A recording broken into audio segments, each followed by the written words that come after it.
Hello, कैसे हैं आप लोग। मैं उपेंद्र सिंह और आजकल हम लोग पढ़ रहे हैं ब्रिटिश कॉन्स्टिट्यूशन यानी ब्रिटेन का संविधान। और ब्रिटेन के संविधान में आज हमारा टॉपिक है किंग एंड द क्राउन। और इसके अंतर्गत हम 2-3 बातें समझने की कोशिश करेंगे कि किंग से मतलब क्या होता है ब्रिटिश कॉन्स्टिट्यूशन के संदर्भ में, क्राउन से क्या मतलब होता है, और सबसे इंपॉर्टेंट चीज ये कि क्या क्राउन किंग से अलग है या दोनों एक हैं, और यदि अलग हैं तो इनमें अंतर क्या है। तो आइए शुरू करते हैं। और सबसे पहले तो यही कि क्राउन का भाषाई स्तर पे क्या मतलब है।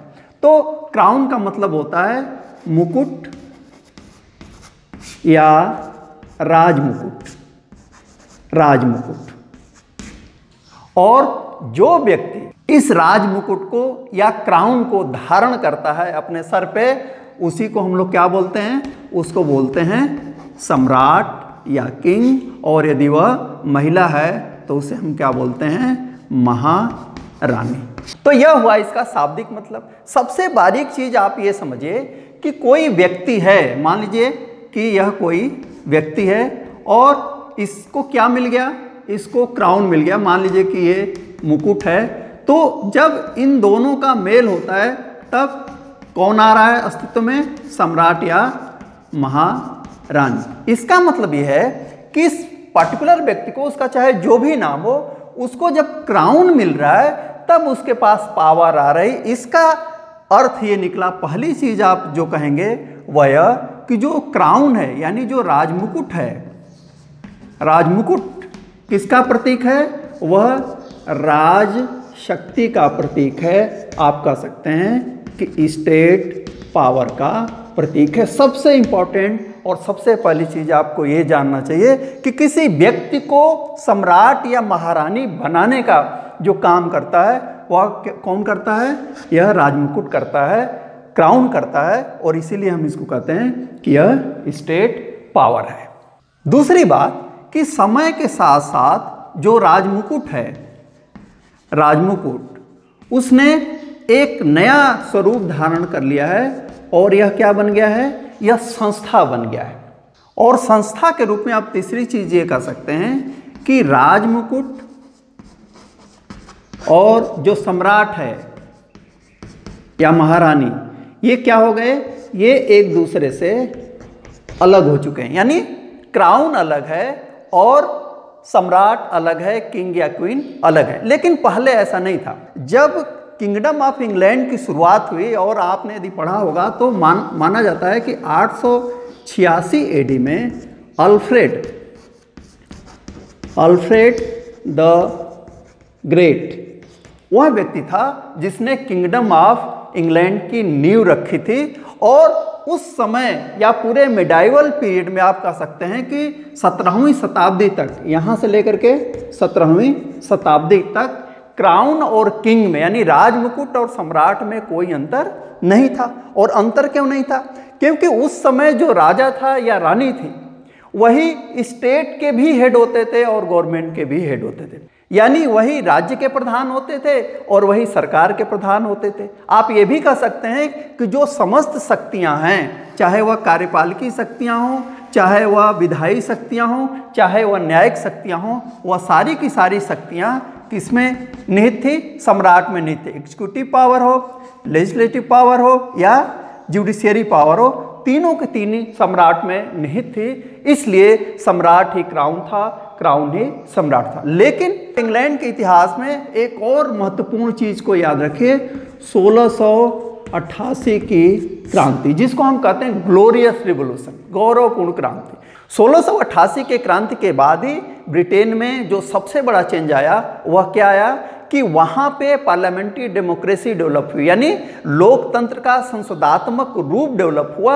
और जैसे जैसे डेमोक्रेसी डेवलप हुई वैसे वैसे राजमुकुट और सम्राट के बीच का जो अंतर था वह बढ़ता गया। इसलिए आइए हम देखते हैं कि एक्चुअली राजमुकुट और किंग के बीच अंतर क्या है। तो पहली चीज आप कहेंगे वह यह कि सम्राट क्या है, सम्राट एक व्यक्ति है, एक इंडिविजुअल है, जबकि राजमुकुट क्या है, राजमुकुट एक संस्था है।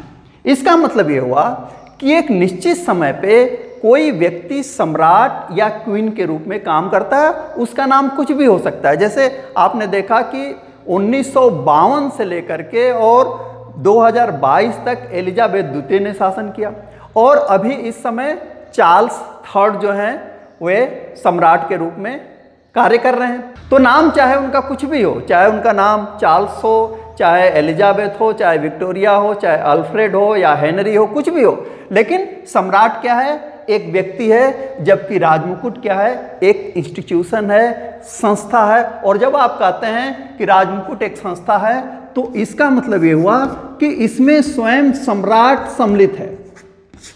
सम्राट राजमुकुट के अंतर्गत ही आता है। इसमें मंत्रिपरिषद सम्मिलित है, इसमें संसद सम्मिलित है, और इसमें न्यायपालिका भी सम्मिलित है। तो यह एक संस्था है, और सम्राट क्या है? सम्राट एक व्यक्ति है। दूसरी चीज, जब वह व्यक्ति है, चाहे मैं हूं, चाहे आप हों, या कोई भी जीव हो, तो वो क्या होता है? वह अस्थायी होता है। व्यक्ति अस्थायी होता है, जबकि संस्था के रूप में जो राजमुकुट है वह क्या है? वह है अस्थायी, वह परमानेंट है।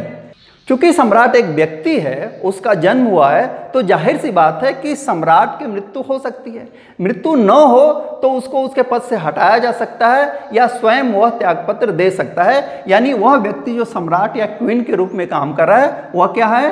परमानेंट नहीं है, अस्थायी है। वह पद पे आता है और पद से चला जाता है। जबकि जो क्राउन है वह एक परमानेंट इंस्टीट्यूशन है, न तो उसका जन्म होता है और इसीलिए न तो उसकी मृत्यु होगी। राजा कोई बने, लेकिन क्राउन अपनी जगह मौजूद रहेगा। तीसरी चीज आप कह सकते हैं कि जो सम्राट या महारानी का स्वरूप है वह है वैयक्तिक। वह एक पर्टिकुलर व्यक्ति को रिप्रेजेंट करता है। लेकिन जो राजमुकुट है उसका स्वरूप क्या है? कलेक्टिव है, सामूहिक है। अब इसका मतलब क्या हुआ, आइए समझते हैं। जब आप कहते हैं कि क्राउन या राजमुकुट एक कलेक्टिव इंस्टीट्यूशन को रिप्रेजेंट करता है, एक सामूहिकता को रिप्रेजेंट करता है, तो कहने का मतलब ये होता है कि जो राजमुकुट की शक्तियां हैं, सम्राट, मंत्रिपरिषद, संसद, न्यायपालिका, यानी अलग अलग लोग इसका इस्तेमाल करते हैं। यह कोई एक व्यक्ति द्वारा इस्तेमाल नहीं होती, अलग अलग लोगों द्वारा इस्तेमाल की जाती है, अलग अलग संस्थाओं द्वारा इसका यूज किया जाता है। तो हम कहते हैं कि यह क्या है? एक कलेक्टिव फॉर्म को रिप्रेजेंट करती है। और चौथा और अंतिम चीज यह है कि सम्राट लोकतंत्र के विकास के साथ साथ, पार्लियामेंट्री सिस्टम के विकास के साथ साथ क्या हो गया? इसके पास कोई शक्ति नहीं है, यह एक प्रकार से शक्तिहीन है। जबकि सम्राट की समस्त शक्तियां कहाँ चली गई हैं? राजमुकुट के पास। तो इसको आप कह सकते हैं कि क्या है? सर्वशक्तिशाली है, सर्वशक्तिशाली है। सम्राट की समस्त शक्तियां कहाँ हैं? क्राउन में। चाहे वो विधायी शक्ति हो, यानी कानून बनाने की शक्ति हो, या उसे लागू करने की शक्ति यानी कार्यपालिकी शक्ति हो, या फिर न्याय से जुड़ी हुई शक्तियां हैं, ये संस्थागत रूप से किसके पास हैं? यह राजमुकुट के पास हैं। तो आप कह सकते हैं कि व्यवहार में जो सम्राट है वह शक्तिहीन है। वह मंत्रिपरिषद और प्रधानमंत्री की सलाह पर काम करता है, और मंत्रिपरिषद जिस पावर का उपयोग करती है, सरकार के दूसरे अंग जिस पावर का उपयोग करते हैं, वे उन्होंने राजा से ग्रहण नहीं किया है। किससे ग्रहण किया है? क्राउन से ग्रहण किया है। इसलिए आप कह सकते हैं कि क्राउन क्या है? सर्वशक्तिशाली है। ब्रिटेन में सबसे ज्यादा पावर संवैधानिक रूप से किसके पास है? क्राउन के पास है। तो ये चार अंतर हैं जिसको कि आपको ध्यान में रखना चाहिए। अगले वीडियो में हम क्राउन या राजमुकुट की शक्तियों और कार्यों का विश्लेषण करेंगे, जानने और समझने की कोशिश करेंगे। तब तक आप देखते रहिए, पढ़ते रहिए। Thank you very much.